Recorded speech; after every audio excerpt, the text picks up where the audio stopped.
There's a place in Russia that you can't visit. Not because it's too remote, not because it's too cold, but because the Russian government won't let you in. Even if you had a plane, a visa, and a reason to go, you'd still be stopped. It's a city hidden above the Arctic Circle, surrounded by frozen tundra, built by prisoners, fueled by metal, drenched in pollution, and shut off from the outside world. Its name is Norilsk. It's one of the most polluted cities on Earth. It's colder than Alaska, darker than Iceland, and more secretive than any city in the West. During the Cold War, Norilsk didn't exist on Soviet maps. Today, it still doesn't have a road connecting it to the rest of Russia. There's no way in or out by car. But more than 170,000 people live there. The question is, why? Why would so many people stay in a place like this? How did it get there in the first place? And why is it still a closed city today? To answer that, we have to go back to a time when Norilsk wasn't just a city. It was a prison. Norilsk was never meant to be a city. In the 1930s, Joseph Stalin wanted to tap into the vast natural resources buried deep beneath Siberia: nickel, copper, cobalt, platinum, palladium, metals that would fuel Soviet industry and later the Soviet war machine. But there was a problem. Siberia was empty, cold, and deadly. No one wanted to live there. No workers, no roads, no infrastructure, just endless permafrost and bone-shattering wind. So Stalin used what he had: people, specifically prisoners. Thousands of them, shipped from across the Soviet Union to build the Norilsk mining complex. They were part of the Gulag, one of the most brutal forced labor systems in history. By 1935, the Norilsk corrective labor camp was operating full-time. Prisoners worked 12 to 16 hours a day in sub-zero temperatures. They built factories, dug mines, laid railways. Many died from frostbite, malnutrition, exhaustion, or worse. They called it the City of the Dead, because it was built on bones.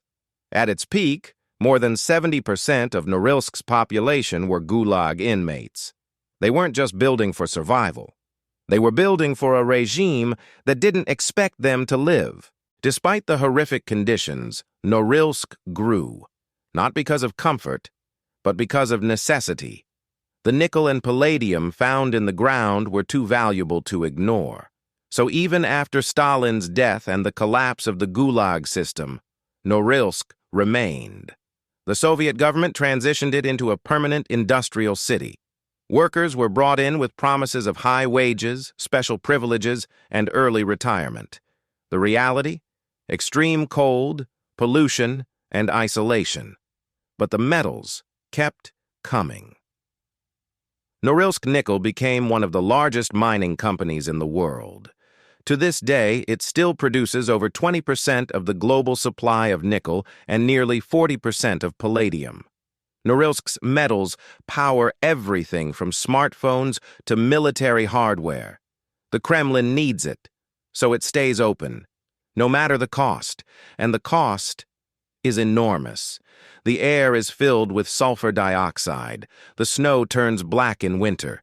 Children develop asthma before they can even walk. And the average life expectancy in Norilsk is 10 years lower than in Moscow. But the industry keeps going, and the city keeps living. Because in Russia, sometimes survival is a form of loyalty. Here's something insane. Norilsk is the largest city in the world that you cannot reach by road. There are no highways in, no railways out, no cars coming or going from the outside. The only way to get there is by plane or by ship during the short Arctic summer when the rivers aren't frozen. It's also a closed city, meaning you need special permission from the Russian government to visit. That includes foreigners and Russian citizens from other regions. Why? Because Norilsk is considered strategically sensitive.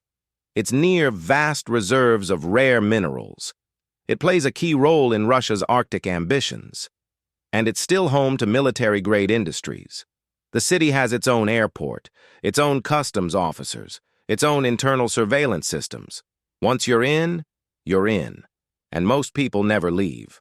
Imagine waking up in total darkness. For weeks, the sun doesn't rise for 45 days straight. And when it finally does, it barely grazes the horizon. This is winter in Norilsk. Temperatures regularly fall below -40 degrees Celsius, -40 degrees Fahrenheit. Wind speeds reach 100 kilometers per hour. Boiling water turns to snow in midair. If your car stalls, you have minutes to fix it. If your skin is exposed, it freezes. And if you don't find shelter, you die. But the people of Norilsk adapt. They build underground passages between buildings. They leave their engines running while shopping. They wrap their faces in fur and plastic. Kids go to school in the dark. Workers head to the mines in pitch black. And when blizzards hit, entire neighborhoods shut down. There's a term for it. Norilsk holidays. It's not a vacation. It's when conditions are so extreme, you're legally allowed to skip school or work. But it's not just the cold that makes life here difficult. Norilsk is rich in metals, but it's suffocating in its own success. Every year, Norilsk nickel's plants release over 2 million tons of toxic gases into the air: sulfur dioxide, heavy metals, particulate matter. That's more than the entire emissions of France. The snow turns yellow and red. The rivers run black. The air tastes like battery acid. Locals joke that if you leave a metal pipe outside, it'll corrode in days. But it's not funny. Rates of cancer, lung disease, and birth defects are among the highest in Russia. Children grow up surrounded by smokestacks. They draw pictures of gas clouds and ash instead of sunshine and trees. In 2016, a river near Norilsk literally turned bright orange from industrial waste. The company said it was harmless.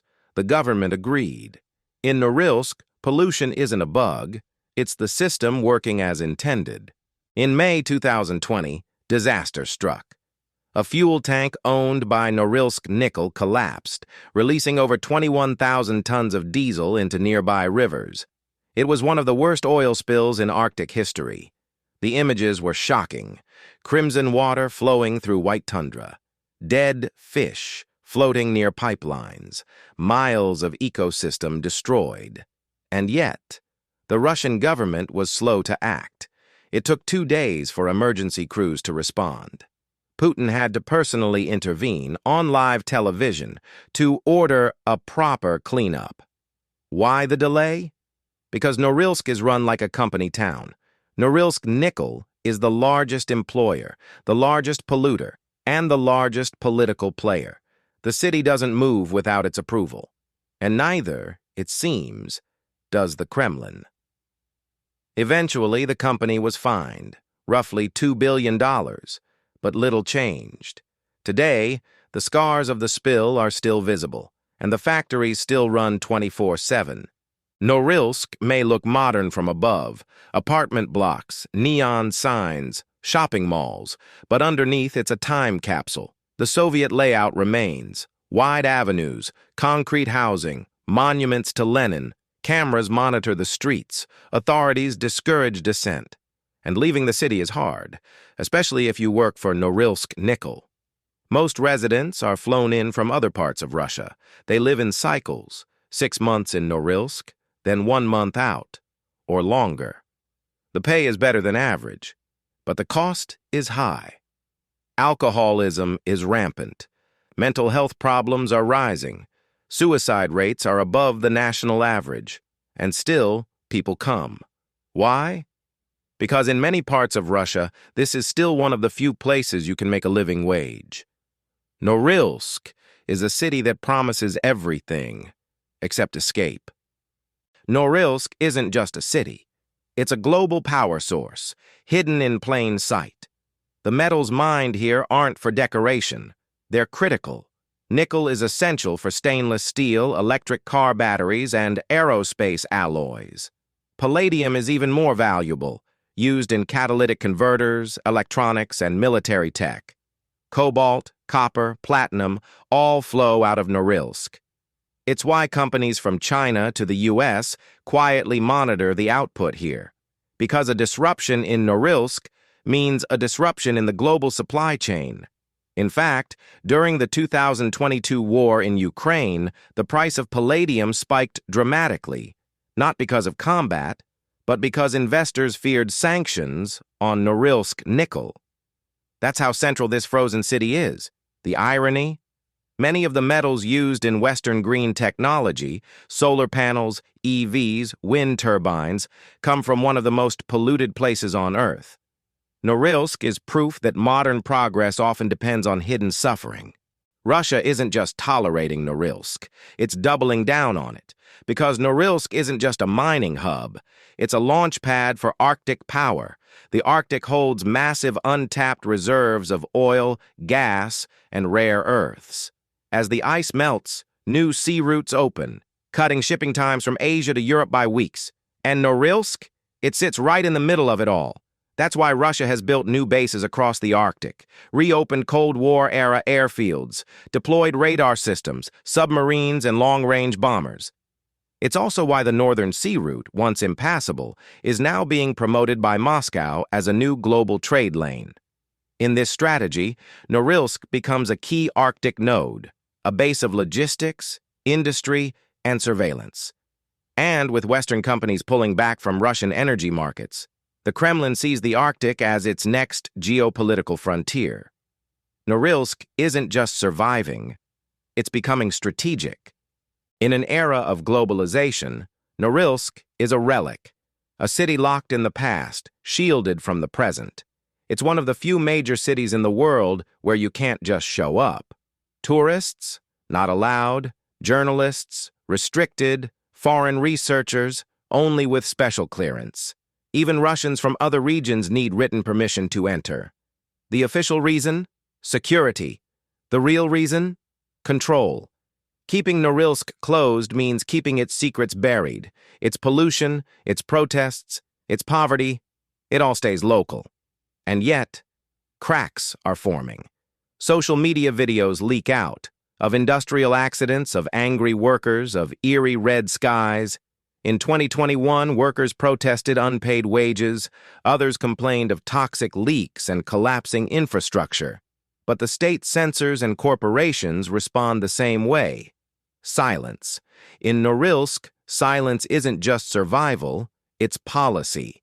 And yet, people stay.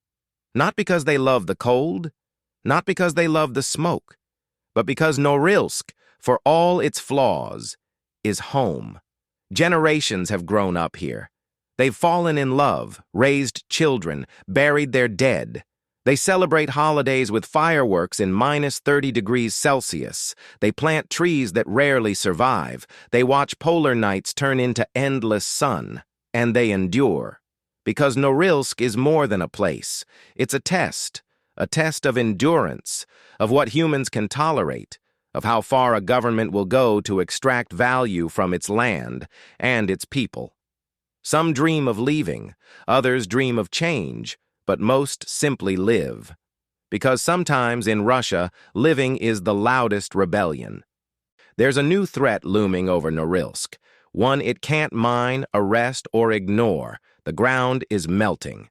Norilsk was built on permafrost, frozen soil that's been solid for thousands of years.